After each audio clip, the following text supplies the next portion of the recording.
गौरा मैया को भूल नहीं जाना, रिद्धि सिद्धि को संग में लाना, गौरा मैया को भूल नहीं जाना।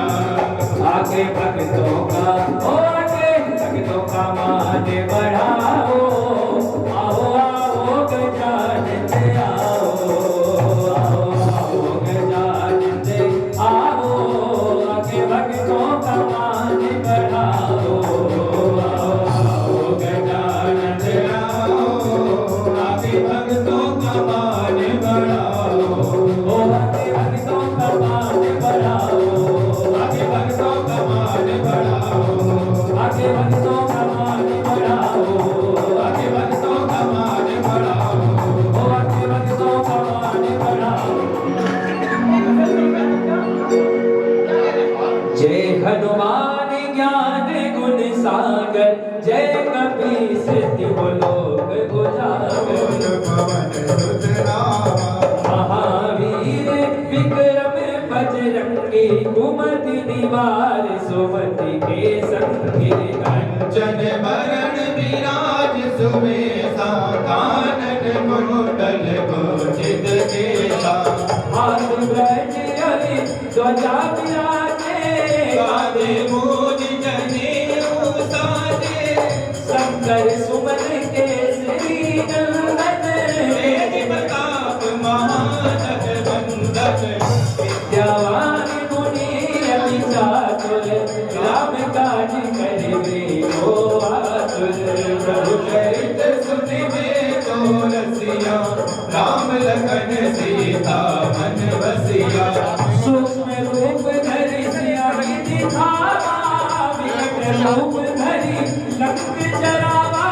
भीम रूप धरि असुर संहारे, रामचंद्र के काज सवारे। होताए सजीवन लखन जियाए, श्री रघुवीर हर्ष उर लाए। रघुपति कीन्ही बहुत बड़ाई, तुम प्रिय भरत सब भाई। सहस बदन तुम्हें रोजस गावे, अस कहि श्रीपति कंठ लगावे। सनकादिक ब्रह्मादि मुनीसा, सारद सारद सहित अहिसा। जब कुबेर दिगपाल जहाँ के, कवि कोविद कहि सके कहाँ ते। उपकार सुग्रीव कीना, राम मिलाए राजपद दीना। तुम्हें मंत्र विभीषण माना, लंकेश्वर भय सब जग जाना। हस्त जोजन परिवारो, लीलोताहि मधुर बलिदानो। प्रभु मोदिका मेहि मुख माही, जलधि लांघ गए अजराही। दुर्गम काज जगत के जेते, सुगम अनुग्रह तुम्हारे देते। राम दुआरे तुम रखवारे, होते नया क्या बिनु बैसारे। सब सुख रहे तुम्हारी सरना, तुम रक्षक काहू को डरना। आपने तेज संभालो आपे, तीनों लोग हाँकते गावे। भूत पिशाच निकट नहीं आवे, महावीर जब नाम सुनावे। नासे रोग हरे सब पीरा, जपत निरंतर हनुमत वीरा। जन्म जन्म के दुख बिसरावे, अंत काल रघुवरपुर जाई। काचित जधरहि, हनुमत से ही सर्व सुख करहि। संकट कटे मिटे सब पीरा, जो सुमिरे हनुमत बलबीरा। जय जय जय हनुमान गोसाई, कृपा करहु गुरुदेव की नाई। जो सतबार पाठ कर धोए, छूटे बद महासुख होए। हो यह पढ़ हनुमान चालीसा, होय सिद्ध सागे गौरी सारण हो। राम लखन सीता सहित हृदय बसहु सुर हो। सियापति राम जय जय राम, जय प्रभु राम जय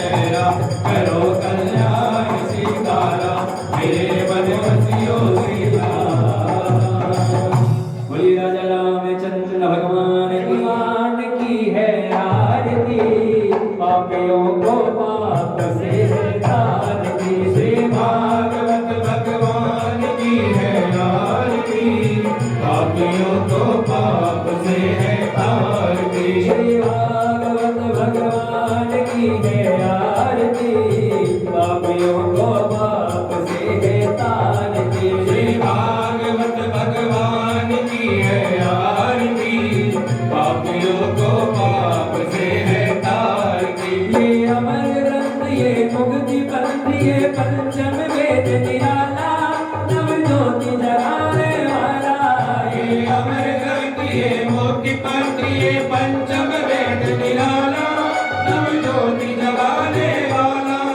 ये अमर ग्रंथ ये मुक्ति पंथ ये पंचम वेद निराला, नव ज्योति जगाने वाला। ये अमर ग्रंथ ये मोक्ति पंथ ये पंचम वेद निराला, नव ज्योति जगाने वाला। हरि नाम यही हरि नाम यही हरि नाम यही हरि नाम यही हरि नाम यही हरि नाम यही हरि नाम यही हरि नाम यही। यही जग मंगल की आरती, पापियों को पाप से है तार की। श्री भागवत भगवान की है आरती, पापियों को पाप से है तार दी। श्री भागवत भगवान की है आरती, पापियों को पाप से है तार दी। श्री भागवत भगवान की है आरती, पापियों को पाप से है तार दी। ये शांति गीत पावन पुनीत पापों को मिटाने वाला, हरि दर्शन कराने वाला। ये शांति गीत पावन पुनीत पापों को मिटाने वाला, हरि दर्श कराने वाला। यह शांति गीत पावन पुनीत पापों को मिटाने वाला, हरि दर्शन कराने वाला। ये शांति गीत पावन पुनीत पापों को मिटाने वाला, हरि दर्श दिखाने वाला।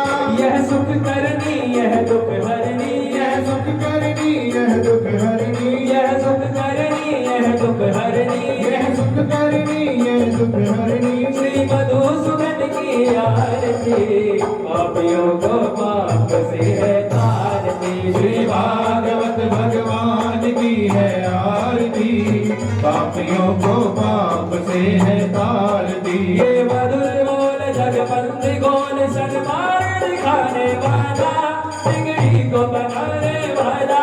ये मधुर बोल जगबंद कौन सन्मार्ग दिखाने वाला, बिगड़ी को बनाने वाला।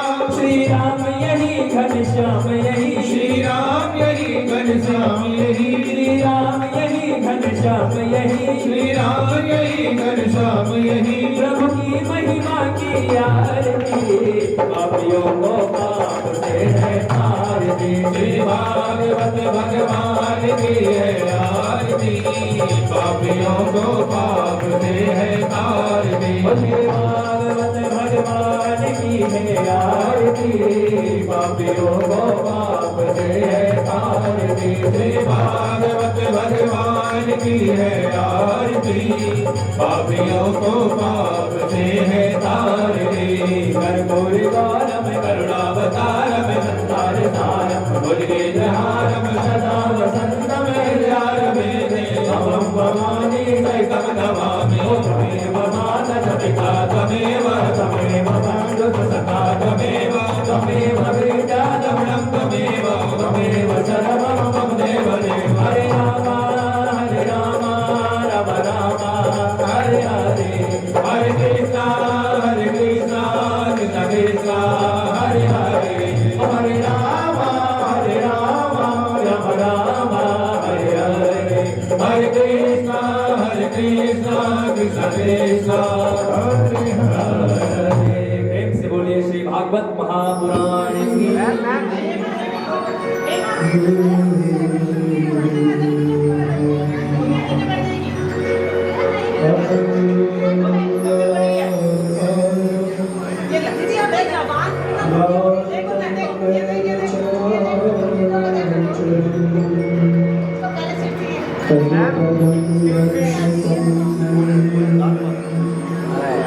Madam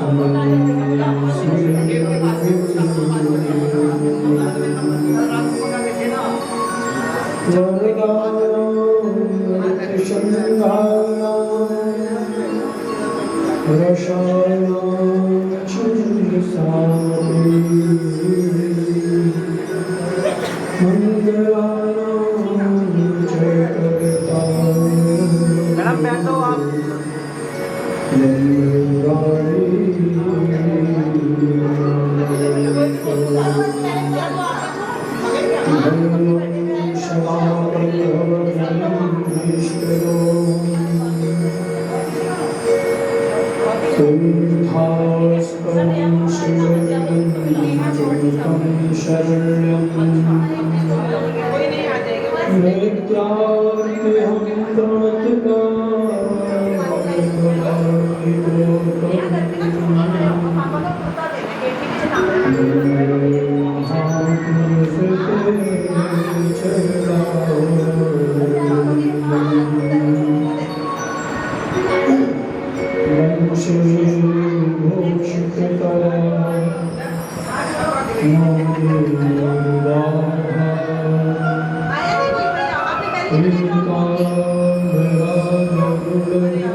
Om Namo Hare Rama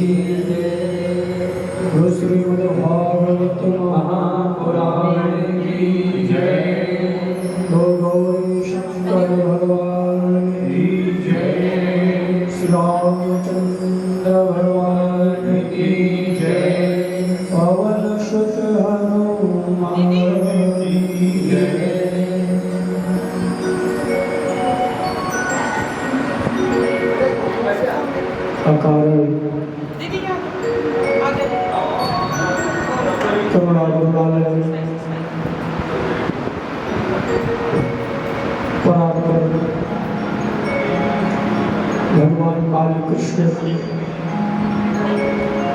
Shrimad Bhagavat स्वरूप में विराजमान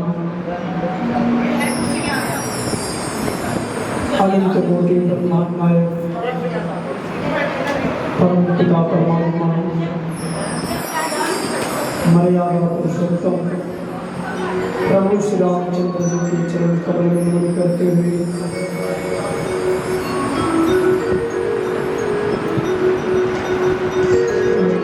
उपस्थित समस्त भगवत प्रेमियों, मातृशक्ति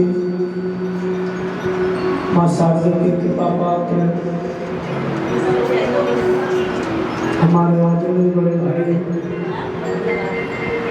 लाला श्री ओम प्रकाश मित्तल जी, विजय मित्तल जी, आदरणीय बड़े भाई नरेश जी, आपके आए हुए समस्त अतिथिगण बड़े ही पूर्ण व्यवस्था के साथ भगवान के अमृतमयी कथा का जो है आपने संकल्प लिया है श्रवण करने का। इसलिए विवेकानंदपुरी के पावन नगरी में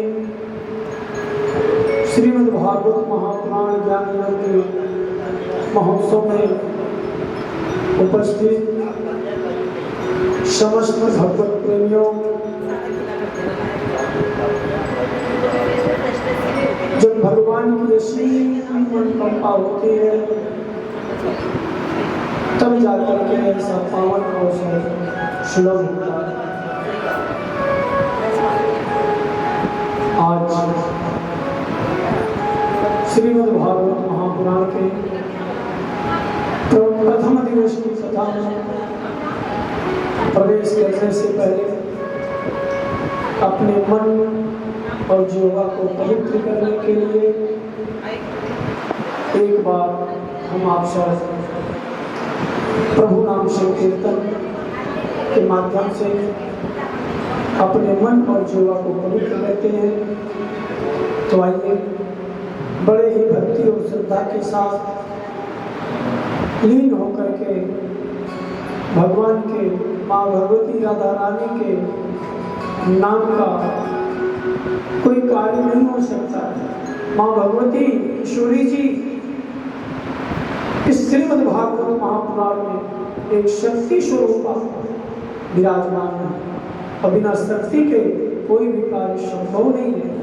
आइए उस शक्ति को हम सब नमन करते हैं, प्रणाम करते हैं। आपके अंदर, हमारे अंदर, जगत के अंदर समस्त इंद्रियों में शक्ति प्रदान करें। इस कानों में वह शक्ति प्रदान हो, भगवान की कथा को सुन करके हम कभी तृप्ति ही ना है। इस आंखों में भगवान की ऐसी कृपामयी दृष्टि शक्ति हो कि भगवान का दर्शन करते रहे लेकिन कभी तृप्ति ना हो। हमेशा भगवान के दर्शन के पिपासु बने रहें। जिस दिन हम कथा श्रवण करके तृप्त हो जाएंगे, जिस दिन दर्शन करके तृप्त हो जाएंगे, समझो कि हमने कथा श्रवण किया ही नहीं। भगवान की एक ऐसी कथा है कि आप सुनते रहो, रसपान करते रहो, हमेशा आप पिपासुओं की तरह अतृप्त बने रहो। आइए हम आप सब अपने मन जीवा को पवित्र करने के लिए प्रभु के नाम का संकीर्तन करते हैं, फिर आगे कथा में प्रवेश करते हैं।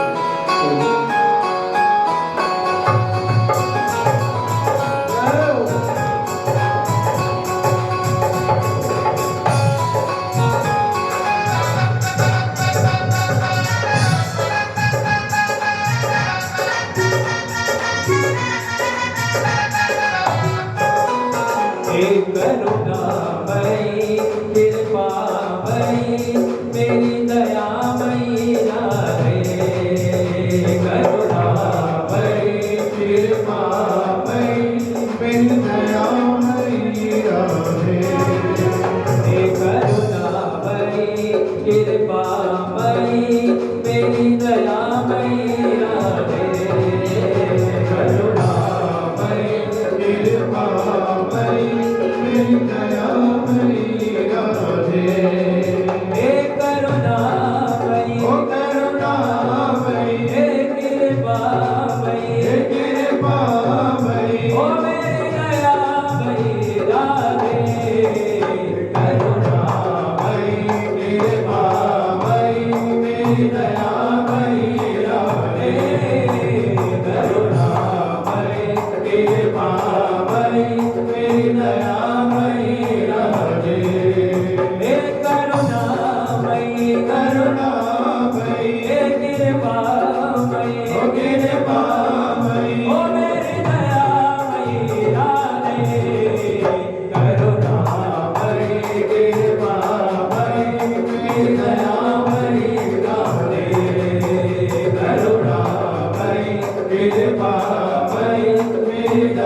मेरी अपने अमर प्रेम की एक बूंद छलका दो बिहारी दूसरे मेरे मिलन की दो बातें करवा दो किशोरी मेरी दो बातें करवा दो किशोरी मेरी दो बातें करवा दो विरह वेदना से टूटी ने तारों को झलका दो बिहारी दूसरे मेरे मिलन की दो बातें करवा दो किशोरी मेरी दो बातें करवा दो किशोरी मेरी दो बातें करवा दो करुणामयी ओ करुणामयी ओ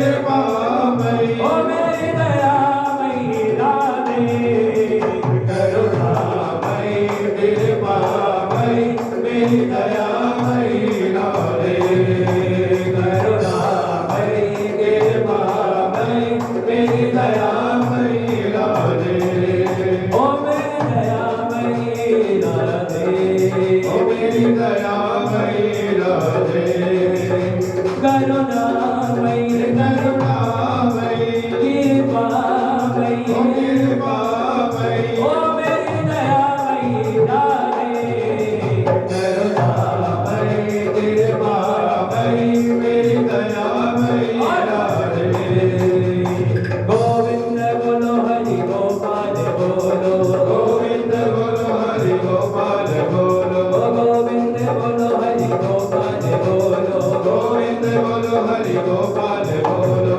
गोविंद बोलो गोपाल बोलो गोविंद बोलो गोपाल बोलो गोविंद बोलो हरि गोपाल बोलो गोविंद बोलो हरि गोपाल बोलो राधा रमण हरि गोविंद बोलो राधा रमण हरि गोविंद बोलो राधा रमण हरि गोविंद बोलो राधा रमण हरि गोविंद बोलो गोविंद बोलो हरि गोपाल बोलो गोविंद बोलो हरि गोपाल बोलो गोविंद बोलो हरि गोपाल बोलो गोविंद बोलो हरि गोपाल बोलो राधा रमण हरि गोविंद बोलो राधा रमण हरि गोविंद बोलो गोविंद बोलो हरि गोपाल बोलो गोविंद बोलो हरि गोपाल बोलो करुणामयी कृपामयी मेरी दयामयी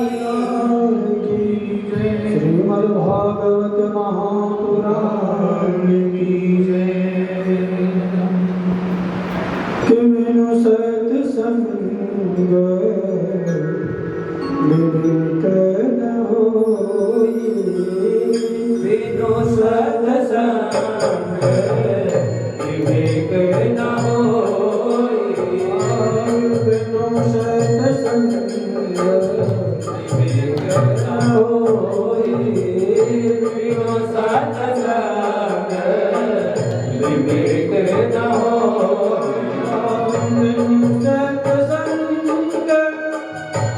विवेक न होई बिनु सत्संग विवेक न होई राम कृपा बिनु सुलभ न सोई राम गुना बिनु सुलभ न सोई आज हम आप सभी को जो इस सत्संग के सरोवर में डुबकी लगाने का अवसर प्राप्त हुआ है, यह निश्चित करता है मेरे गोविंद की असीम अनुकंपा हो गई है। राम कृपा बिन सुलभ न सोई। जब तक मेरे राम की कृपा नहीं होती है, जब तक मेरे कृष्ण की कृपा नहीं होती है, तब तक सत्संग में आना संभव नहीं है। कितना प्रयास करो आओ तेरे हिस्से आपकी कठिनाई। आप कितना भी प्रयास करो, पूरी तैयारी करो, लेकिन आवत एहि सर अति कठिनाई और राम कृपा मेनु आई नहीं। बिना राम के कृपा के, बिना प्रभु की कृपा के यहाँ तक पहुंचना संभव नहीं है।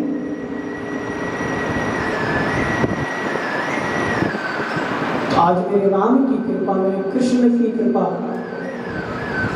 आप समस्त भगवत प्रेमियों के ऊपर हुआ है, तभी जो है हम आप सब इस सत्संग सरोवर में डुबकी लगा रहे हैं।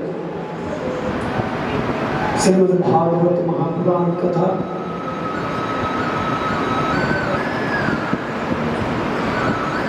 का जो अवसर प्राप्त हुआ है, इसके बारे में थोड़ा प्रकाश डालना चाहिए। जबकि श्रीमद् भागवत पुराण की महिमा को लिखने में, वर्णन करने में, यदि पूरी धरती को कागज बना दिया जाए, जितने समुद्र हैं उनको स्याही बना दिया जाए, जितने वनस्पति हैं उनको कलम बना दिया जाए, और शेष जी, गणेश जी, मां सरस्वती, मां शारदे निरंतर श्रीमद् भागवत पुराण की महिमा को लिखने लगे, फिर भी पार नहीं पा सकते, तो यह अद्भुत चीज भागवत की महिमा का वर्णन कहाँ कर सकता है, कितना कर सकता है? यह अवर्णनीय है। गागर में सागर समाया हुआ है, जो श्रीमद् भागवत महापुराण कथा हम आप सब श्रवण करने जा रहे हैं। इसमें 18,000 श्लोक, 12 स्कंद, 12 स्कंद, 335 अध्याय और 18,000 श्लोक, जिसमें ज्ञान का, भक्ति का, वैराग्य का ऐसा ऐसा मंगलमयी कथा समाया हुआ है, जिसको सुन करके सारे पुराणों को श्रवण करने का फल मिल जाता है। जब तक हम श्रीमद् भागवत महापुराण की कथा श्रवण नहीं करते हैं, तब तक यह जीवन अधूरा है। श्रीमद् भागवत महापुराण में महात्म्य 3 अध्याय के 42वें श्लोक में वर्णन करते हैं। सूत जी कहते हैं कि या जन्म मात्रमपि येन सठे किंचित विधाय सुख शास्त्र कथान पीता, जिसने अपने जीवन में श्रीमद् भागवत महापुराण कथा का रसपान नहीं किया है, मानो वह चांडाल के समान है। चांडाल्यंच कहते हैं कि जिसने अपने जीवन में श्रीमद् भागवत महापुराण कथा श्रवण नहीं किया,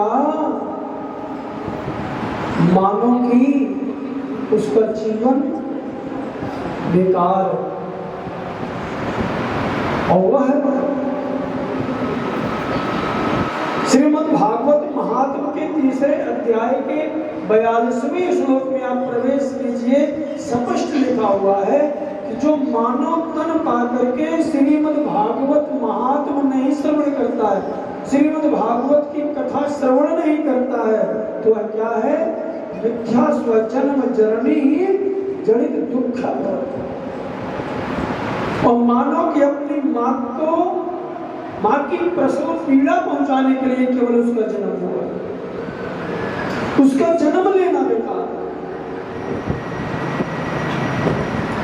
जिसने भागवत की कथा नहीं श्रवण की। बाबा गोस्वामी तुलसीदास जी लिखते हैं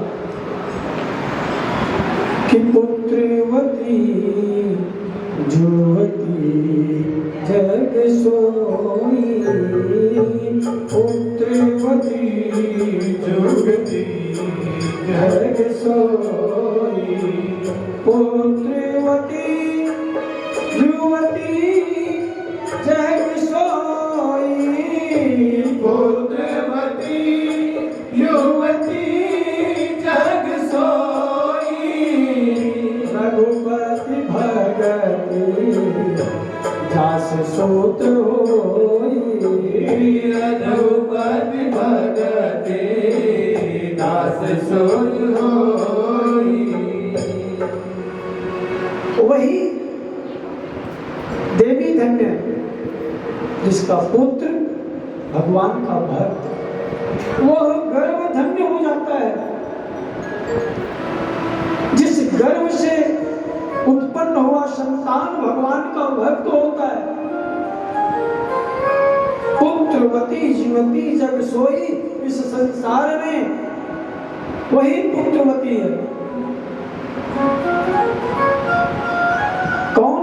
रघुपति भगत जास सुत होई, जिसका आज आप सबके पितृगण भी धन्य हो गए। कोई भी जब कथा कराने वाला तो धन्य ही है, कथा में जो भाग लेता है, जो सुनने के लिए कथा जाता है, और निश्चित है कि जो भगवान का भक्त होगा, जो कृष्ण का भक्त होगा, जो राम का भक्त होगा, जो सनातन का भक्त होगा, जो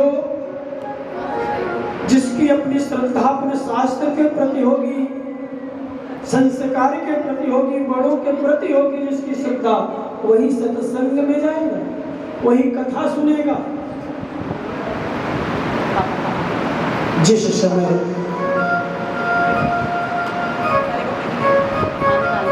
इस ज्ञान भक्ति की गंगा में डुबकी लगाने के लिए जब हम सब प्रवेश करते हैं, आगे बढ़ते हैं ना, तो स्वर्ग से हमारे पितृगण भी देखते हैं, देख करके धन्य हो जाते हैं।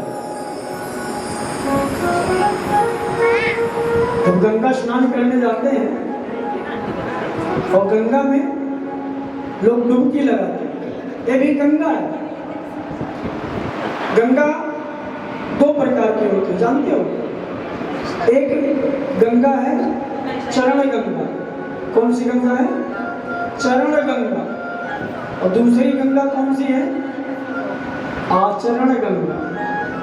चरण गंगा लाला जी वो है जब मेरे गोविंद ने, मेरे ठाकुर जी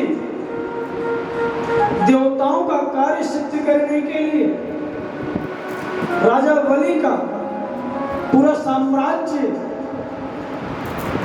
नापने लगे, और जैसे ही एक कदम ऊपर को बढ़ाए और सीधा ब्रह्मलोक तक पहुंचा भगवान का चरण, तो ब्रह्मा जी ने भगवान के उस अंगूठे को धो करके अपने कमंडल में रख लिया, और जहां से गंगा का प्रादुर्भाव हुआ, इनको कहते हैं चरण गंगा। और दूसरा है आचरण गंगा, जो आप सब अपने आचरण के द्वारा, अपने संस्कार के द्वारा, अपने ज्ञान भक्ति के द्वारा, अपने आदर्श के द्वारा ज्ञान भक्ति वैराग्य रूपी गंगा को यहीं पर प्रवाहित कर दिया, जिसमें हम आप सभी को गोता लगाने का अवसर प्राप्त हो रहा है। जब गंगा स्नान करने जाते हैं ना, तो जो लोग गंगा में स्नान करते हैं, उनके पितृ लोग ऊपर से देखते हैं, प्रसन्नचित होते हैं। देखो हमारी संतानें गंगा स्नान कर रहे हैं, और उसी गंगा के किनारे कुछ ऐसे वैसे भी घूमते रहते हैं। वो सोचते हैं एक हम आप सब हैं जो इस सरोवर में डुबकी लगा रहे हैं, आज आप सबके पितृगण कितने प्रसन्न होंगे। और गंगा में स्नान करते समय पितृगण प्रसन्न होते हैं और एक दूसरे से कहते हैं देखो कि हमारी संतानें गंगा स्नान का महात्म्य ऐसा है।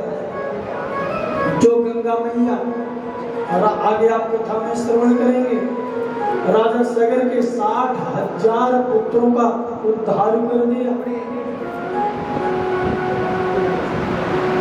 कल गंगा दशहरा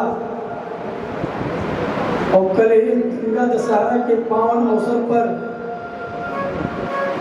गंगा मैया ज्ञान भक्ति वैराग रूपी गंगा आज निर्जला एकादशी आज भी है, जिसके पावन अवसर पर आज आप सबको उसमें गोता लगवा करके धन्य कर रहे हैं। जब गंगा स्नान करते हैं पितृगण ऊपर से देखते हैं, कहते हैं देखो ये हमारे संतान हैं, हमारे वंशज हैं, गंगा स्नान का फल ले रहे हैं, कृतार्थ कर रहे हैं अपने जीवन को। वहीं पर ऐसे भी लोग घूमते रहते हैं, कहते हैं तुम करो हर हर गंगे और हम कर देंगे तुम्हें नंगे। कुछ ऐसे भी घूमते रहते हैं कि दिए हुए संस्कार आचरण के द्वारा आज हमारा यह मित्तल परिवार जो है यह आचरण ही है, संस्कार ही है, जिन्होंने अपने पितरों का नाम रोशन करने के लिए, अपने पितरों की आत्मा की शांति के लिए, मुक्ति के लिए श्रीमद् भागवत ज्ञान गंगा में गोता लगा रहे हैं। और श्रीमद् भागवत महापुराण तथा ज्ञान यज्ञ आयोजन के लिए जिस समय सोचते भी हैं, उसी समय हमारे पितृगण पाँव में घुंघरू बांध करके नृत्य करने लगते हैं और अपने संतानों पर इतना आशीर्वाद देते हैं, इतना आशीर्वाद देते हैं जिसका कोई तुलना नहीं किया जा सकता।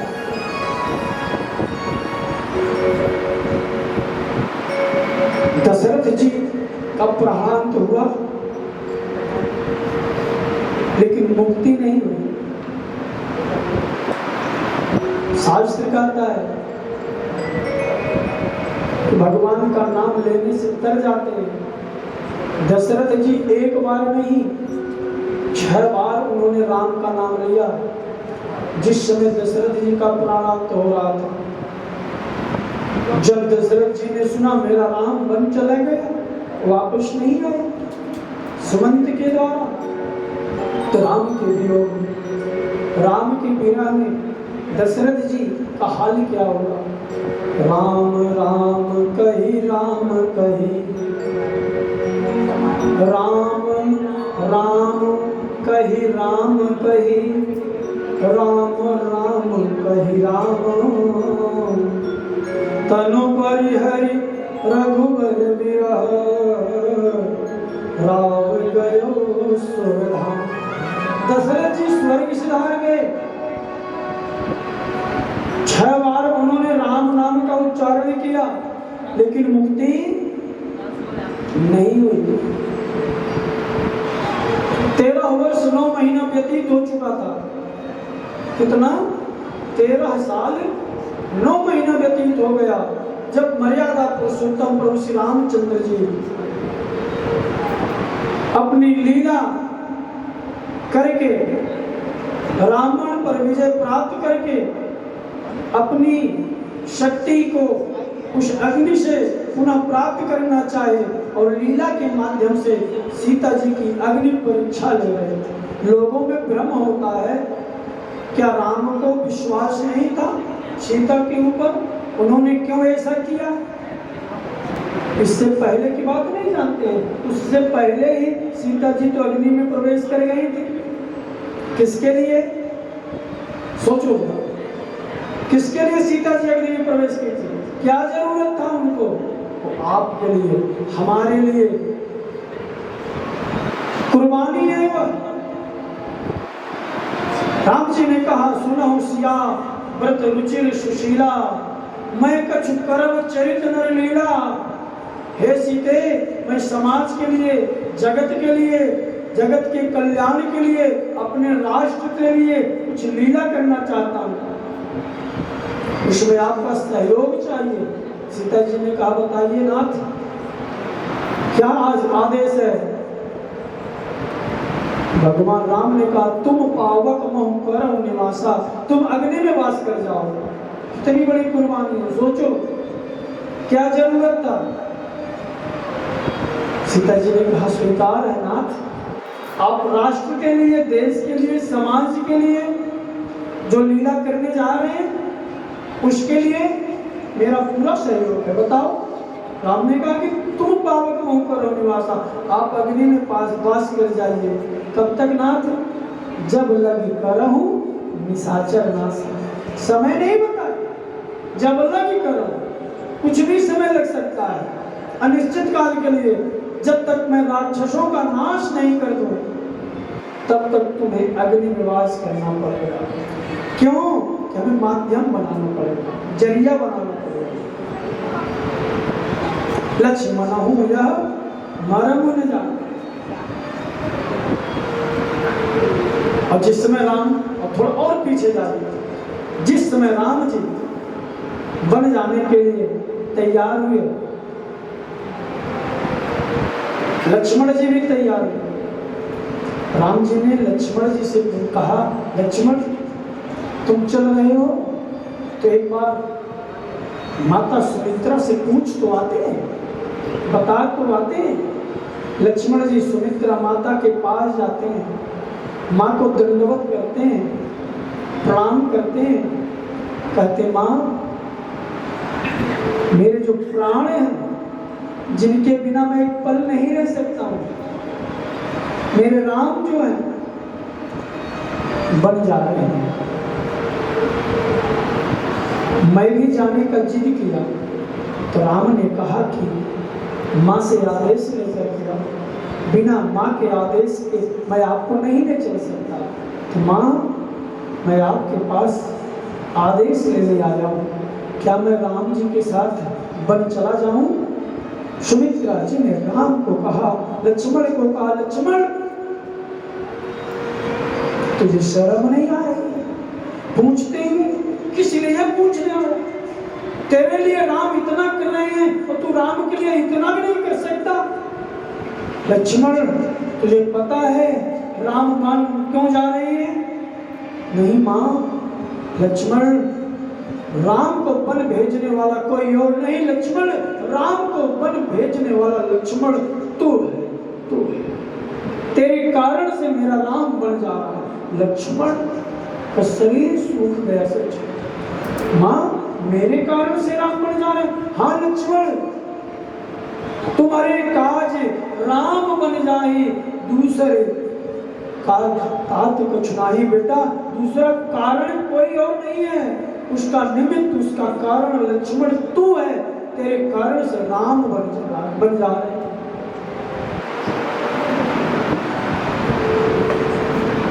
माता जी मैं समझा नहीं कुछ। लक्ष्मण, तुझे पता है तू शेषावतार है। लक्ष्मण क्या है? शेषावतार। और तेरे सर पर आताताइयों के पाप का भार इतना बढ़ गया है, मेरा राम जान रहा है, मेरे शेषावतारी लक्ष्मण के ऊपर, जिन पर यह धरती टिकी हुई है, जिन पर इतनी बड़ी जिम्मेदारी, पूरी दुनिया का भार जो मेरा लक्ष्मण ले रखा है, पाप का, अत्याचार का इतना भार बढ़ गया है, मेरा राम तुम्हारे इसे बोझ को हल्का करने के लिए बन जा रहा है। कहने का भाव क्या है? कहने का कारण क्या है? कि समाज में बोध करा, तब जाकर करके दशरथ जी का मोक्ष हुआ। कहने का तात्पर्य मेरा है कि कौन सा चीज किस कारण से पता नहीं किस कारण से भटक रहा है, अनेकों अनेकों जन्मों का अपने कर्मों का फल लिए भुगत रहा है, और जो अपने उन पितरों के लिए एक बार में श्रीमद् भागवत महापुराण कथा ज्ञान यज्ञ करवा देता है, उसके 21 पीढ़ियां तर जाती। बड़े भाग्य से यह अवसर प्राप्त होता है। सुत दारा और लक्ष्मी पापी के घर हो, संत समागम हरि कथा तुलसी दुर्लभ। तो आइए हम सब उस मंगलमयी कथा में, श्रीमद् भागवत महापुराण की अमृतमयी कथा में प्रवेश करते हैं। कोई भी पुराण, हर पुराण में जिसका पुराण है, जिसके नाम का पुराण है, उसका प्रार्थना होता है। लेकिन श्रीमद् भागवत महापुराण एक ऐसा पुराण है जो सत्य से हमें परिचय कराता है, जो सत्य का दर्शन कराता है। जाने बिनु न होई परतीति, जाने बिनु न होई परतीति, बिनु परतीत होई नहीं प्रीति, बिनु परतीत होई नहीं प्रीति। आप से कहा जाए कि उनसे प्रेम करो, तो आप उनको जानते नहीं हो, तो कहोगे कि कैसे उनसे प्रेम करो। आपसे कहा जाए कि इनको यह वस्तु दे दो, आप पूछोगे कौन है यह। तापत्रय विनाशाय श्री कृष्णाय वयं नमः। श्रीमद् भागवत महापुराण के महात्म का यह पहला श्लोक है, और इसमें केवल नमस्कार का महात्म बतलाया गया। सच्चिदानंद रूपाय विश्वोत्पत्त्यादि हेतवे तापत्रय विनाशाय श्री कृष्णाय वयं नमः। हम सब उस श्री कृष्ण भगवान को नमस्कार करते हैं, नमन करते हैं। केवल नमस्कार करना आ जाए, उसी में कार्य सिद्ध हो जाता है। केवल नमस्कार। जब भी घर से निकलो, भगवान को प्रणाम करके निकलो। घर से बाहर से जब घर पर आओ, तो भगवान को प्रणाम करके घर में घुसो। इतना मात्र आप नियम अपना लीजिए, केवल इतना, इतने ही नियम में आपका सारा कार्य हो जाएगा। सच्चिदानंद रूपाय, यहाँ पर परमात्मा के रूप का वर्णन किया गया। परमात्मा का रूप कैसा है? सत्य घन, चित्त घन और आनंद घन। सत्य प्लस चित्त प्लस आनंद बराबर सच्चिदानंद। सत्य क्या है? परमात्मा कहाँ है? जो सत्य है, सत्य का परिभाषा क्या है? जो दृश्यमान है वह नाशवान है, जो अदृश्य है वही सत्य है। जो दृश्यमान है वह नाशवान है। इस सृष्टि के जितनी भी वस्तु दिखलाई पड़ रही है, जो दृष्टि गोचर हो रही है, वो सब नाशवान है, और जो नाशवान है वह कभी सत्य नहीं हो सकता है। सत्य का कभी नाश नहीं होता है। अर्थात जो दिखलाई नहीं पड़ रहा है वही सत्य है। सत्य चित्त, जो चित्त में है अवस्था में है, उसी को जागृत करने के लिए हम सब श्रीमद् भागवत महापुराण का आसरा ले रहे हैं, शरणागति ले रहे हैं। सत्य चित्त आनंद, आनंद क्या है? आनंद किसे कहते हैं? आनंद की परिभाषा क्या है लाला जी? आनंद कितने प्रकार का होता है? सुबह बतलाया था। एक होता है साधन जन आनंद, साधन जन आनंद, और एक होता है स्वयं सिद्धि आनंद। लेकिन ध्यान देना, जो साधन जन आनंद है वह आनंद नहीं है, उसको आनंद नहीं कहा जाता है, उसको सुख कहा जाता है। और जो सुख है वह आनंद नहीं है, जो आनंद है वह सुख नहीं है। सुख का विलोम क्या है? सुख का विलोम दुख, और आनंद का विलोम क्या है? आनंद का विलोम क्या है? नहीं है।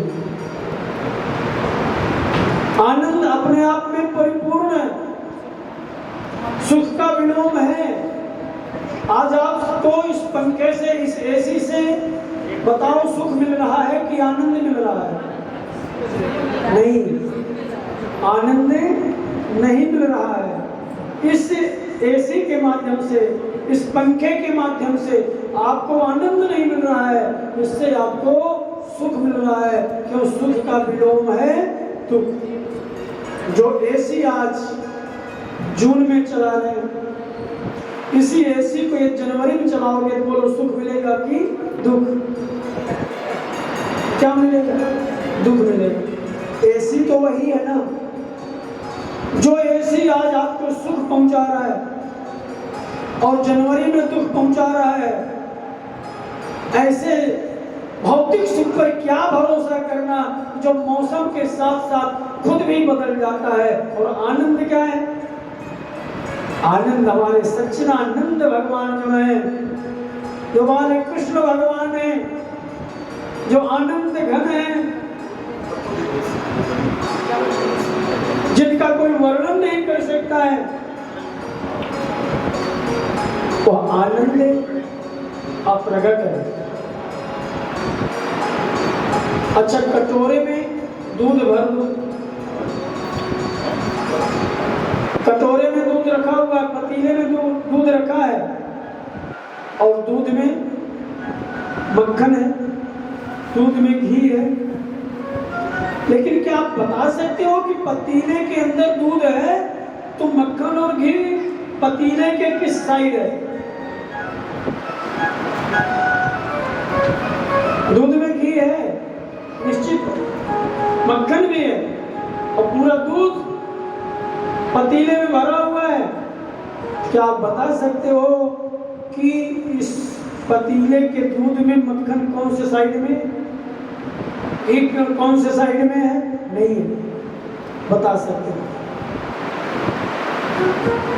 दूध में घी रहता है कि नहीं रहता? रहता है। क्या दूध से आप पूड़ी निकाल सकते हो? दूध से जोत जला सकते हो? नहीं जला सकते। अब दूध से घी निकालना पड़े तो क्या करोगे? दूध को गर्म करना पड़ेगा, जमाना पड़ेगा, दही बनाना पड़ेगा, मथना पड़ेगा, जितनी क्रियाएं, इसके बाद घी निकलेगा, तब जाकर के उस घी से ज्योत जलेगी, तब जाकर के अंधकार दूर होगा।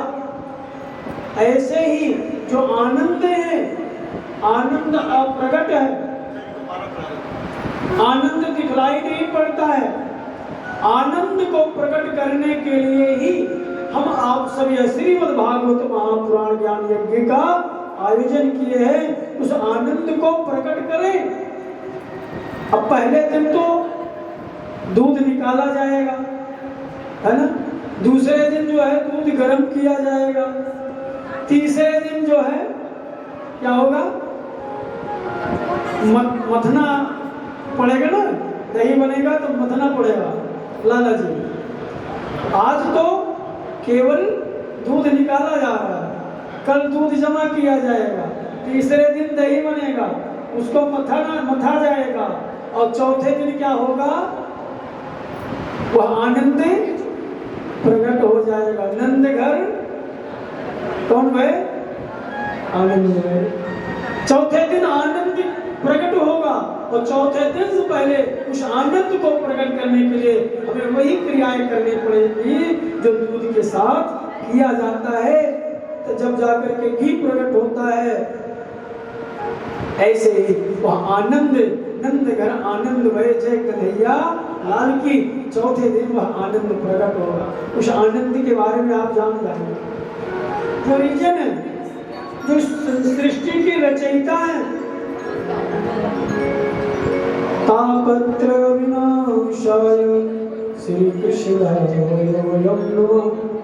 तापत्र जो भगवान श्री कृष्ण तीनों प्रकार के तापों को नष्ट करने वाले। तीनों प्रकार के ताप कौन कौन से हैं?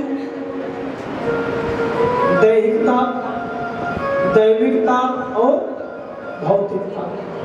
दैहिक, दैविक, भौतिक तापा, तीन प्रकार के जो ताप हैं, अर्थात तीन प्रकार के जो कष्ट हैं, उन तीनों प्रकार के कष्टों को भगवान जो सच्चिदानंद स्वरूप भगवान श्री कृष्ण है, वो क्या करेंगे? जो उनकी कथा में आएगा कि क्या करेंगे? तापत्रय विनाशाय, नाश नहीं करेंगे, क्या करेंगे वो लोग? विनाश करेंगे। नाश और विनाश में अंतर क्या है?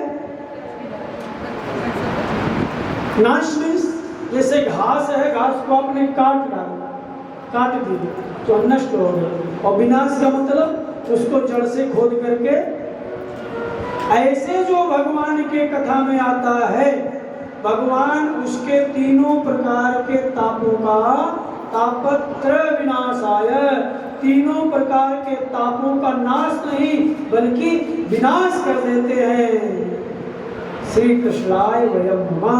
हम सब उस परम पिता परमात्मा अकारण करुणा वरुणालय भगवान श्री कृष्ण को कोटि कोटि नमन करते हैं। जैसे 88,000 ऋषियों ने विचार किया एक यज्ञ कराया जाए, जो यज्ञ चलेगा 1000 वर्ष तक, और सारे ऋषियों का आमंत्रण पहुंचाएगा। अब विचार बना कि कहां पर कराया जाए, इतना बड़ा यज्ञ होगा, 1000 वर्ष निरंतर यह यज्ञ चलेगा। ब्रह्मा जी के पास है, ब्रह्मा जी से पूछे, ब्रह्मदेव हम लोग 1000 वर्ष निरंतर यज्ञ करना चाहते हैं, कौन सा स्थान उचित रहेगा, हमें बताने की कृपा कीजिए।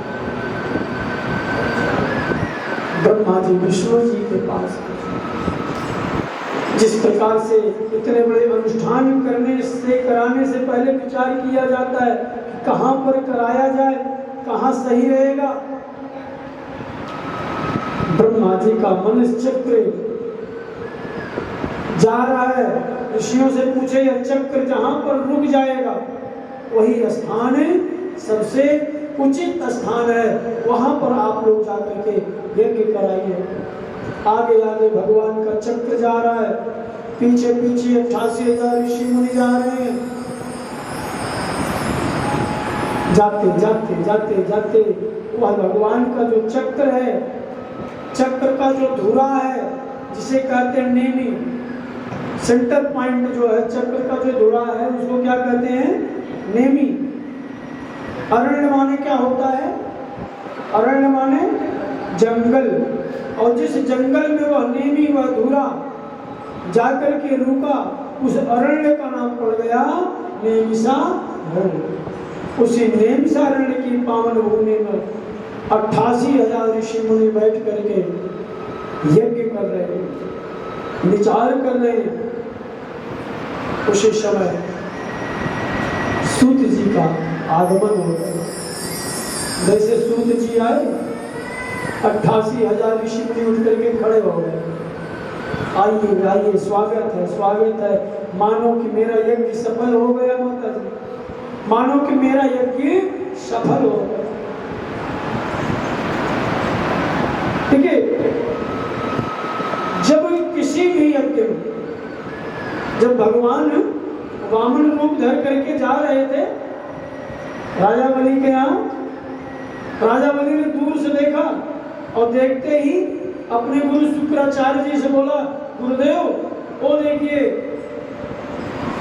ब्राह्मण देव आ रहे हैं, कितना सुंदर ब्राह्मण, उसके ललाट से करोड़ों सूर्यों से भी ज्यादा आभा प्रकाश निकल रहा है, मानो कि मेरा यज्ञ सफल हो गया। दर्शन कर विभीषण जी भी कहते हैं, अब मोहिभा भरोस हनुमंता और बिनु हरि कृपा। जब किसी भी अनुष्ठान में, किसी भी कथा में अपनी स्वेच्छा से ब्राह्मणों का आगमन हो जाए, संतों का आगमन हो जाए, गौ माता का आगमन हो जाए, तो समझ लीजिए यह शुभ संकेत है। हमारे यज्ञ से भगवान खुश हैं। हजार ऋषियों की आयु क्या है? हजार हजारों वर्ष की आयु है। ऐसे ऐसे ऋषि हैं। सूत जी को आता हुआ देख कर 88,000 ऋषि शहर से खड़े हो गए। आइए आइए महाराज, आइए गुरुदेव। सूत जी कहते बैठिए बैठिए। अरे आप लोग बैठे, आप लोग इतने बड़े वयोवृद्ध, मैं तो आपके बालक के समान, आप क्यों खड़े हो गए? शौनकादि 88,000 ऋषियों ने कहा कि धन वृद्धा बल वृद्धा आयु वृद्धा तथैव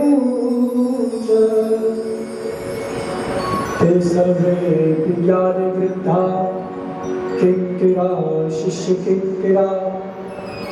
हे सूत जी, धन वृद्धा, कोई धन में बड़ा होता है, बल वृद्धा कोई बल में बड़ा होता है, आयु वृद्धा कोई आयु में बड़ा होता है, लेकिन सोच ली ते सर्वे विज्ञान वृद्धा किंकिरा शिष्य किंकिरा। सबसे बड़ा तो वही है, सबसे बड़ा तो वही है जो ज्ञान में बड़ा हो, जो ज्ञान में बड़ा हो। वो बात तो ठीक है, लेकिन आप सब तो बड़े ज्ञानी हो। शौनकादि 88,000 ऋषि कहते हैं ये आपका भाव ऐसा है, आपके भाव को मैं नमन करता हूँ जो आपने हम लोगों को ज्ञानी कर करके जो है मेरा मान बढ़ाया है। सबसे बड़े ज्ञानी तो है सूत जी आप हैं। आपका जो ज्ञान है ना, कैसा ज्ञान है पता है? सूत जी का अज्ञान ध्वांत विध्वंस कोटि सूर्य समप्रभा अश्रुता ख्याहि कथा सारम मम कर्ण रसायन। हे सूत जी, अज्ञान ध्वांत, हमारे हृदय में जो अज्ञान रूपी अंधकार है, उस अज्ञान रूपी अंधकार को नष्ट करने के लिए आपका जो ज्ञान रूपी कुल्हाड़ी है, या हमारे हृदय में जो अज्ञान रूपी विकार रूपी जंगल है, इस विकार और अज्ञान रूपी जंगल को जलाने के लिए आपका जो ज्ञान है, अज्ञान ध्वांत विध्वंस कोटि सूर्य समप्रभा, करोड़ों सूर्यों से भी ज्यादा आपका जो ज्ञान है, जो हमारे अज्ञान रूपी जंगल को जला करके भस्म कर देगा। अज्ञान ध्वांत विध्वंस कोटि सूर्य समप्रभा सुता ख्याहि कथा सारम मम करुण रसायन। हे सूत जी, हम लोग इस रेमसारण के पावन भूमि में बैठ करके विचार कर रहे थे कि 1000 वर्ष तक हम लोग निरंतर यज्ञ करेंगे। हम लोगों का आपस में मत मिल नहीं रहा। कोई कह रहा है कि फला यह यज्ञ करो, कोई कह रहा वह यज्ञ करो, कोई कह रहा सूक्ष्म यज्ञ करो। क्या करें, हम लोग निर्णय नहीं ले पा रहे। हम लोगों का आपसे प्रार्थना है, क्या अज्ञान ध्वांत विध्वंसे कोटि सूर्य क्षमा प्रभा सूताख्यायि कथा सारम मम करनिर्शाय। हे सूत जी, हम लोगों को आप कथा मत सुनाइए। हम लोग कथा नहीं सुनना चाहते हैं। क्यों? कथा से इतना क्यों डर रहे हो? डर इसलिए रहे हैं कि भगवान की कथा क्या है जानते हो? हरि अनंत, हरि कथा अनंता। भगवान की कथा तो अनंत है। कितना सुनाओगे? 1000 वर्ष नहीं, लाख वर्ष नहीं, जन्म जन्मांतर तक जब भगवान की कथा को सुनते रहे तो भगवान की कथा का अंत नहीं है। तब क्या सुनना चाहते? तब सौनकादि 88,000 ऋषियों ने कहा सूताख्याहि कथा सारम मम करनिर्शायनम।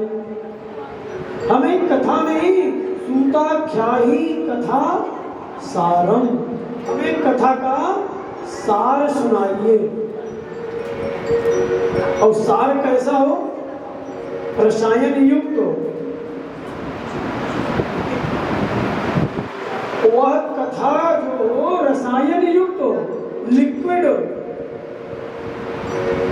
घोल बना करके हमारे कानों के द्वारा हमें हमारे हृदय में पहुंचा देगी।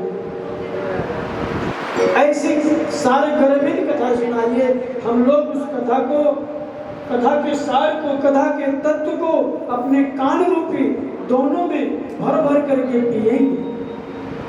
सूत जी कहते हैं क्रिया के माध्यम से वह भगवान की अमृतमयी रसायन युक्त कथा हमें पान कराइए। सूत जी बड़े प्रसन्न हुए, कहते हैं काल व्याल मुख ग्रासे त्रास निर्लास हेतवे। काल व्याल मुख ग्रास, जितने जीव हैं काल व्याल मुख ग्रास। काल माने काल, व्याल माने सर्प। काल रूपी सर्प, सर्प रूपी काल, कैसे भी समझो। उस जो सर्प है, जो काल रूपी सर्प है, काल रूपी जो अजगर है, इसके 2 होंठ हैं। कौन से 2 होंठ हैं? काल रूपी सर्प का होंठ कौन सा है? एक आकाश ऊपर का और एक नीचे का, ऐसे। काल रूपी सर्प के जो दोनों होंठ हैं, मुंह फैलाए मानो काल बैठा हुआ है, और काल के गाल में, मुख में, बीच में हम सब बैठे हुए हैं। अब मात्र समय कितना है कि काल अपना मुख कब बंद कर ले, कब जीवन समाप्त हो जाए। अच्छा बताओ, किसी को याद है कि उसका बाल, पहला बाल कब सफेद हुआ था? लाला जी याद है आपको? नहीं पता। किसी को याद है कि उसका बाल कब सफेद हुआ था, पहला बाल? नहीं। दशरथ जी ने एक दिन दर्पण में अपना मुख देखा। दशरथ जी दर्पण में अपना मुकुट संवार रहे थे। अचानक मुकुट संवारते संवारते उनका ध्यान गया कि दशरथ जी के कान के पास एक बाल पका हुआ था। और देखते ही उन्होंने जैसे देखा कि कान के बगल में मेरा एक सोचा कि अब क्या करना चाहिए कि श्रवण समीप, गोस्वामी तुलसीदास लिखते हैं कि श्रवण समीप भय शीत केसा मनहु जरत पन असयोपदेशा। श्रवण समीप भय शीत केसा मनहु जरत पन असयोपदेशा। श्रवण समीप भय शीत केसा, श्रवण समीप कान के पास दशरथ जी ने देखा कि एक बाल सफेद हो गया, मनो जरटपन, मानो कि कह रहे हैं कि हमें यह संकेत दे रहा है कि मेरा वृद्धावस्था आ गया है। एक बाल को देख करके दशरथ जी ने निर्णय ले लिया, मेरा वृद्धावस्था मानो कि आ गया है, अब हमें क्या करना चाहिए। नृपयोपदेश नृपयो युवराज राम कहूँ देहु और जीवन जन्म लाभ के मिले। तुरंत उन्होंने निर्णय बदल दिया कि राज्य राम जी को देख करके अब मैं अपना जीवन ऐसे बिताऊंगा, अपना जीवन परमात्मा में विलीन कर दूंगा। लेकिन किसी को पता नहीं कि उसके पहला बाल कब सफेद हो। सूत जी कहते हैं कि काल व्याल मुख ग्रासे, यहाँ पर सभी प्राणी काल के मुख के ग्रास में बने हुए हैं। सूत जी सावधान करते हैं शौनक आदि 88,000 ऋषियों को, कह रहे सुनो डरो मत, काल में तो कौन कौन गए, काल कलेवा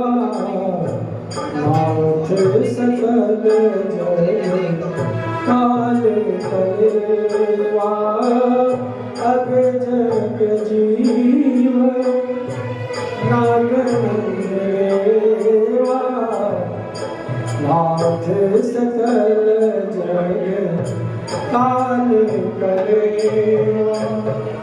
अब जग जीव नाग नर देवा। सूत जी कहते हैं शौनक आदि 88,000 ऋषियों को, इस सृष्टि के जितने जीव हैं बाबूजी, इस सृष्टि के जितने जीव हैं, अग जग जीव नाग नर देवा, पूरी सृष्टि के नाथ सकल जग, सकल मारे सारा संसार, नाथ सकल जग काल कलेवा।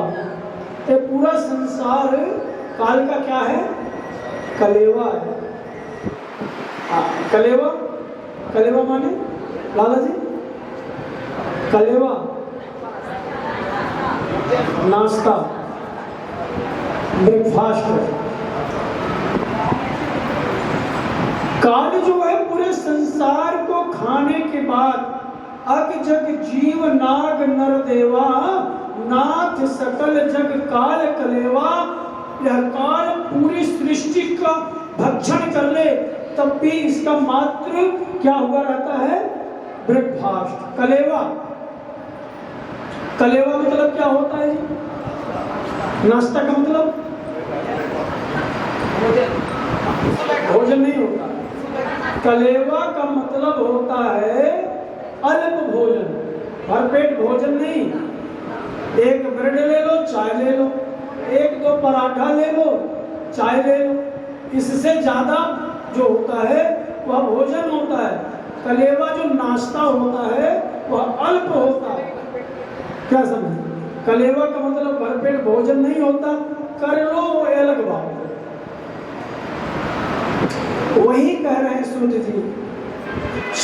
88,000 ऋषियों से कि काल पूरी सृष्टि का भक्षण कर ले तो भी उसकी तृप्ति होने वाली नहीं है। केवल उसका मानो कि ब्रेकफास्ट हुआ है, केवल उसका नाश्ता हुआ है।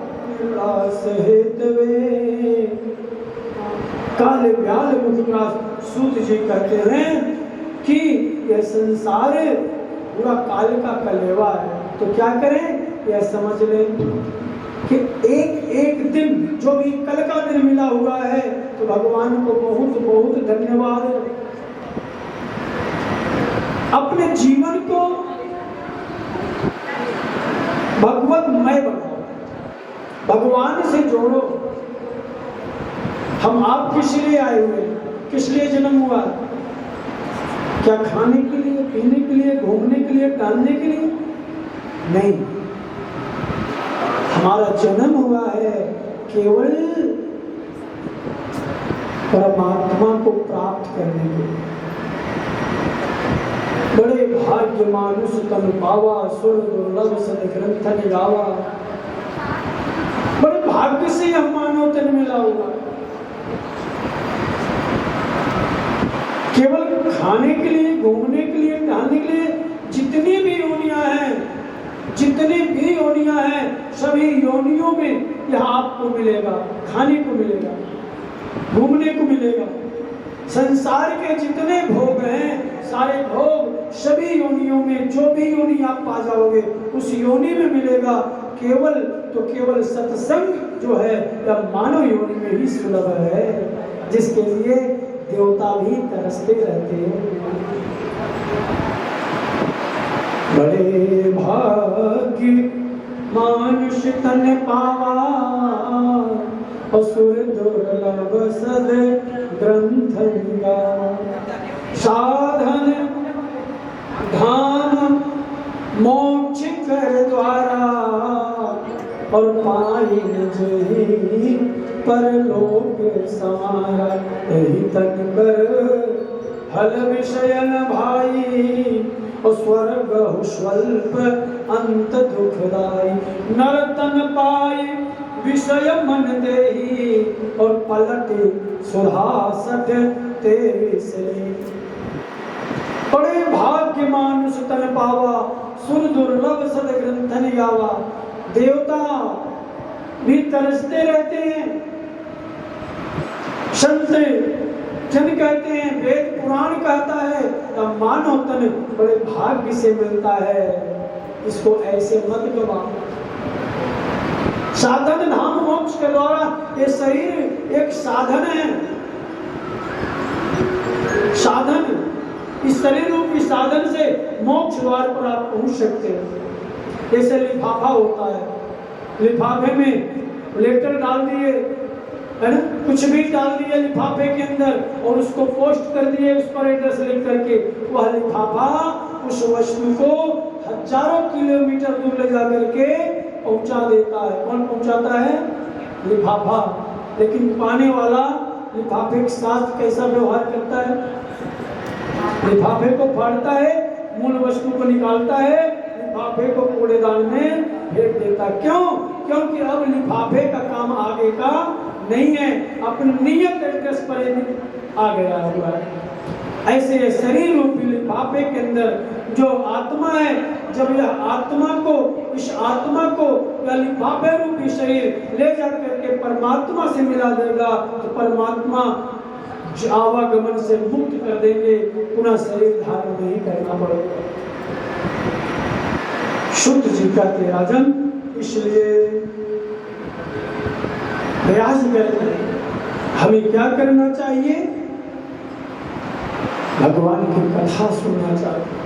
श्रीमद् भागवत महापुराण ज्ञान गंगा में गोता लगाना चाहिए। केवल यही एक ऐसा है जो उस काल से तुम्हें बचा सकता है।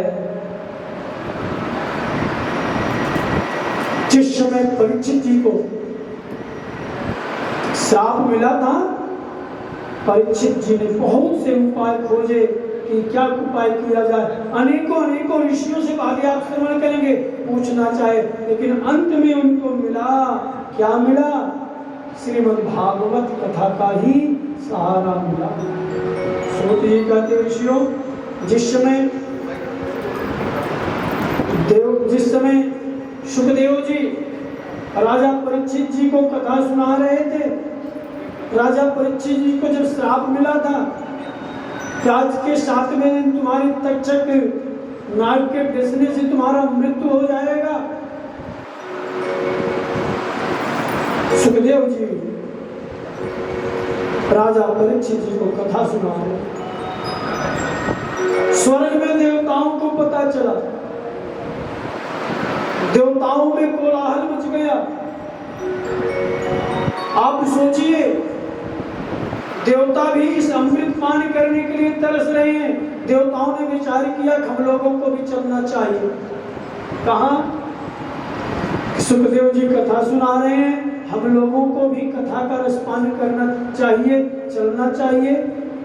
देवताओं ने विचार किया कि भाई सुनो, कथा में अगर जाओ तो खाली हाथ नहीं जाना चाहिए, कुछ लेकर के चलना चाहिए, कुछ नहीं तो फल लेकर के जाओ, कुछ भी नहीं संभव है भगवान को एक पुष्प लेकर के जाओ, खाली हाथ नहीं जाना चाहिए, भगवान को पुष्प चढ़ा दो, तो वहां लेकर के चलना चाहिए। कथा में क्या लेकर के चले? तो देवताओं ने कहा कि अपने पास क्या कमी है, अपने पास तो अमृत है ना, अमृत लेकर के चलते हैं। कितनी कीमती वस्तु, स्वर्ण के कलश में देवता लोग अमृत भर करके आते हैं इस मृत्यु लोक पर सुखदेव जी के पास। और सुखदेव जी के पास जब कलश का, अब सोचिए जरा, इसी अमृत के लिए एक बार देवता दानव आपस में युद्ध की, इसी अमृत के लिए।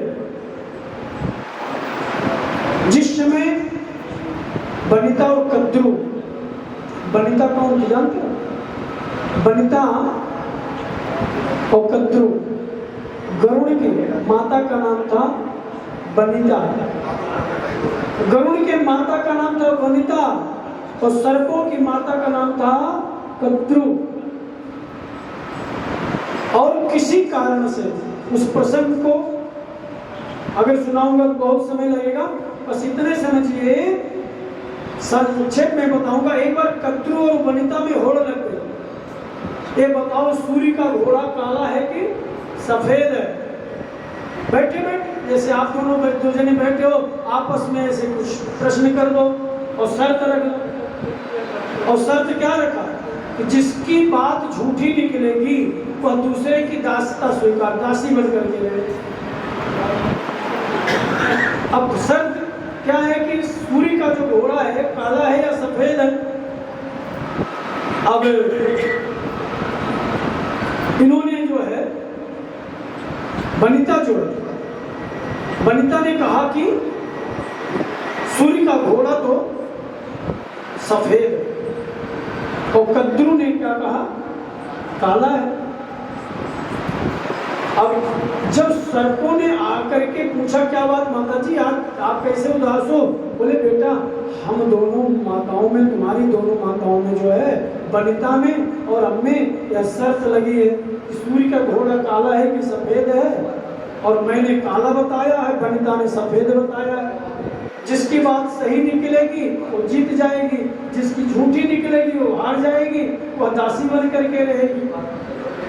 सर्पों ने कहा माँ फिर तो समझ ले तू हार गई, वैसे सूर्य का घोड़ा तो सफेद है, चलो मैं जीतने का प्रयास करता हूँ, जिताने का प्रयास करता हूँ। अब सारे सर्प जाकर सूर्य भगवान के घोड़े में लिपट गए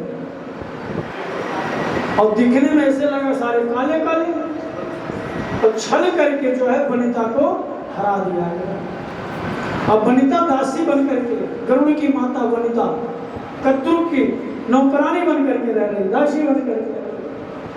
बाद में जब गरुड़ जी को पता चला, माँ तू क्यों उदास बताई बेटा ऐसे ऐसी बात है, तो बोले इन्होंने एक शर्त रखा है, हमें इस दासता से मुक्त करने का एक शर्त रखा है।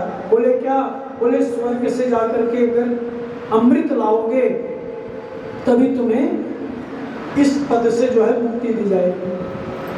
गरुड़ जी ने कहा मां, तुम्हें जिताने के लिए हमें कुछ नहीं करना पड़ा, मैं स्वर्ग से अमृत लाऊंगा। आज गरुड़ जी गए स्वर्ग में अमृत लेने के लिए, इंद्र वज्र लेकर के दौड़ा लिया गरुड़ को मारने के लिए। गरुड़ ने कहा कि कुछ भी हो, आज मुझे कोई नहीं रोक सकता है, कोई नहीं रोक सकता है। फिर गरुड़ में और इंद्र में समन्वय हुआ कि ठीक है, तुम अमृत लेकर के जाओ, ऐसा करो जैसे तुम अपने जो है इस संकल्प से को पूर्ण करोगे, वैसे मैं इस अमृत को चुरा लाऊंगा। जैसे वो एक समय ऐसा था कि देवराज इंद्र गरुड़ को मारने के लिए वज्र उठा लिए, अमृत नहीं ले जाने दूंगा, है ना। और आज एक समय ऐसा है कि अपनी मर्जी से स्वर्ण के कलश में अमृत भर करके लेकर आ रहे हैं। इसलिए कथा अमृत का पान करने के लिए देवियों सज्जनों, जिस अमृत के लिए देवता युद्ध तक करने के लिए तैयार हो, उस अमृत को आज देने के लिए आ रहे हैं। इसलिए इसके बदले में हमें आप कथा सुना दीजिए, हमें कथा सुना दीजिए।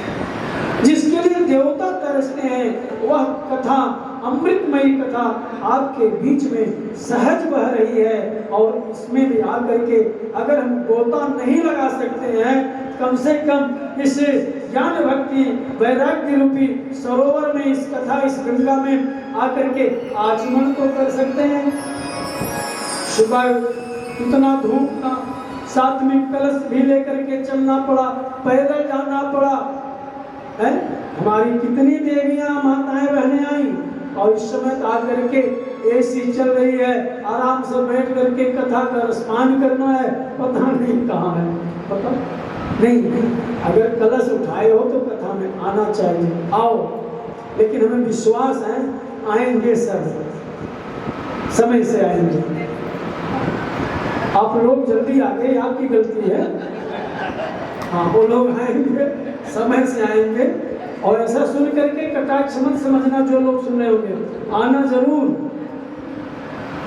सज्जनों, उस अमृत को लेकर के जब सुखदेव जी के पास से आए देवता लोग, सुखदेव जी को देख करके प्रणाम करते हैं देवता और कहते हैं आज हम लोग धन्य हो गए, आज हम लोग धन्य हो गए, आपके मुखारबिंद से कथा श्रवण करने को मिलेगा।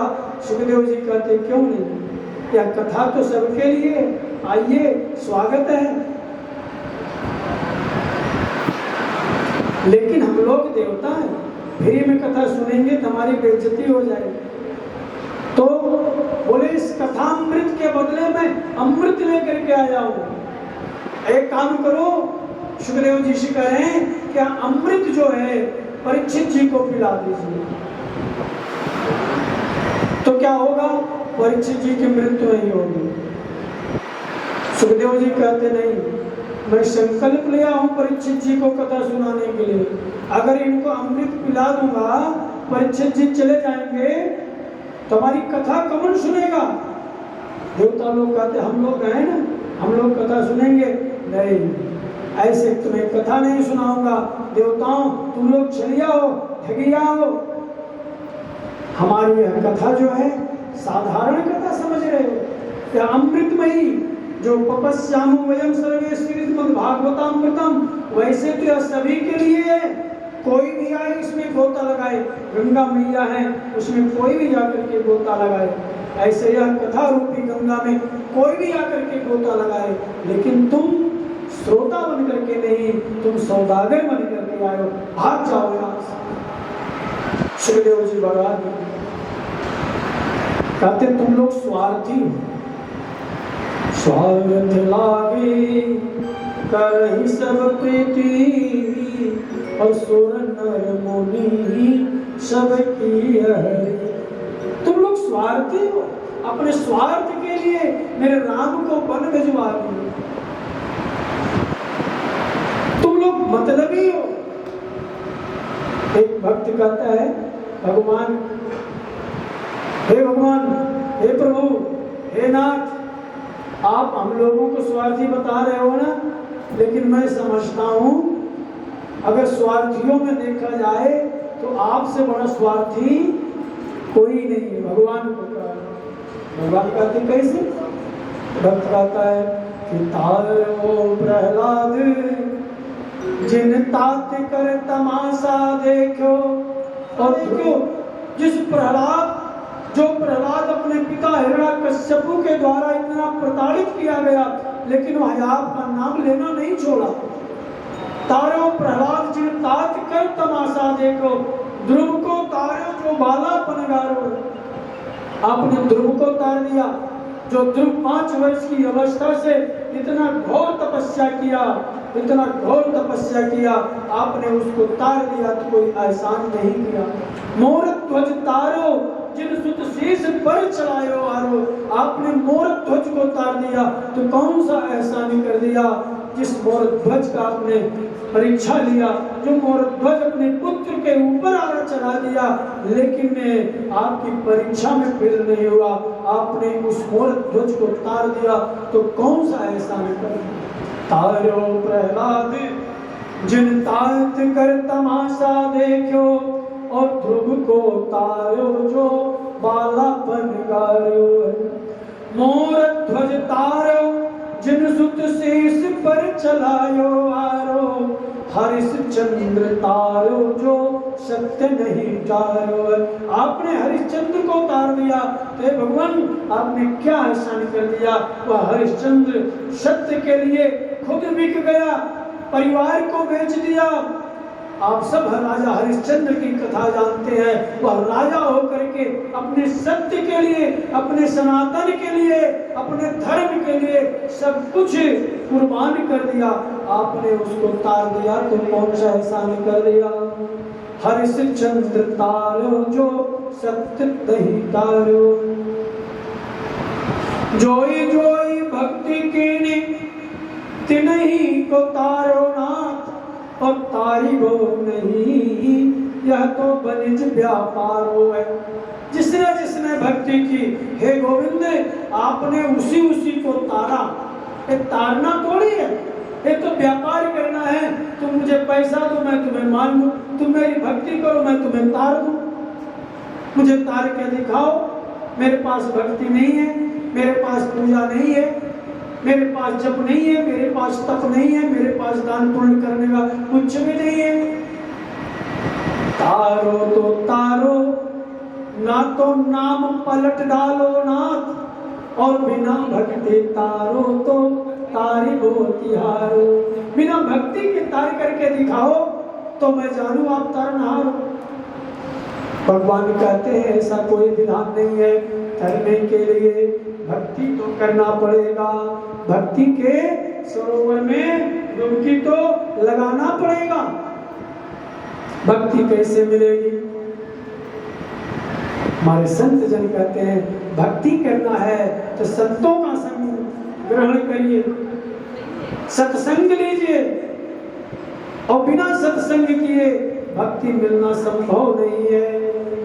और भक्ति अगर नहीं मिलती है तो संसार का सारा सुख मिल जाए बेकार है। कि भगत ही ने सुख कवन हु काजा, अस विचार बोल खगराजा। भगत ही सब सुख वैसे, और लवन बिना बहु व्यंजन जैसे। भक्ति के बिना सज्जनों सारे सुख ऐसे हैं जैसे नमक के बिना सारा भोजन स्वादहीन हो जाता है। कितना बढ़िया घी डालो, कितना मसाला डालो, लेकिन अगर उस भोजन में नमक न डालो तो भोजन का स्वाद कैसा रहेगा? नहीं, अच्छा नहीं लगेगा। ऐसे संसार का सब कुछ मिल जाए और अगर भक्ति न मिले, समझ लीजिए कि सब सुख बेकार है। इसलिए अगर भक्ति प्राप्त करनी है तो संतों का संग आप शरण ग्रहण कीजिए, और संतों का आप शरण ग्रहण करेंगे तब तो जाकर के आपका जीवन सफल हो जाएगा। आइए हम सब अपने जीवन को कृतार्थ करते हुए एक बार संतों का चरण ग्रहण करते हैं और सब मिल करके बड़े भक्ति भाव के साथ संत शरण की महिमा को श्रवण करते हैं। सभी बड़े भाव के साथ और संतन के संग लागे तेरी अच्छी बनेगी, संतन के संग हर संतन के संग लागने तेरी अच्छी बनेगी, संतन के संग लागने तेरी अच्छी बनेगी, संतन के संग लागने तेरी अच्छी बनेगी, संतन के संग लागने तेरी अच्छी बनेगी, अच्छी बनेगी तेरी बिगड़ी बनेगी, अच्छी बनेगी तेरी बिगड़ी बनेगी, अच्छी बनेगी तेरी बिगड़ी बनेगी, अच्छी बनेगी तेरी बिगड़ी बनेगी, अरे संतन के संग ला जगेगी, अच्छी बनेगी तेरी किस्मत जगेगी, अच्छी बनेगी तेरी किस्मत जगेगी, अच्छी बनेगी तेरी किस्मत जगेगी, ओ जाग सके तो जाग ले तेरी अच्छी बनेगी, संतन के संग लाग ले तेरी अच्छी बनेगी, संतन के संग लागे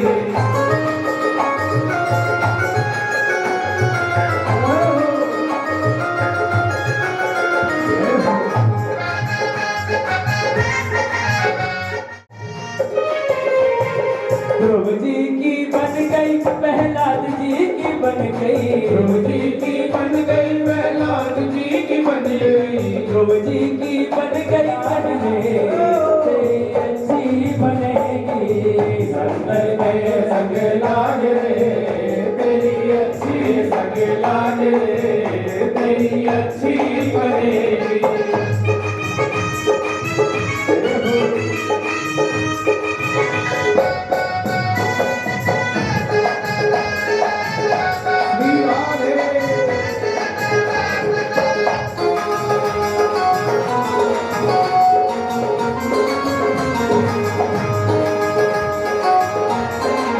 हंस बनाए कागा से कोई हंस बनाए, कागा से तोहे हंस बनाए, कागा से कोई हंस बनाए, हंस बनाए तोहे हंस बनाए, हंस बनाए कोई हंस बनाए, ओ हंस बनाए तोहे हंस बनाए, हंस बनाए कोई हंस बनाए, मिट जाएंगे दिल के दागने तेरी अच्छी बनेगी, संतन के संग तेरी अच्छी बनेगी, ओ संतन के संग लागने तेरी अच्छी बनेगी, संतन के संग लागे तेरी अच्छी बनेगी,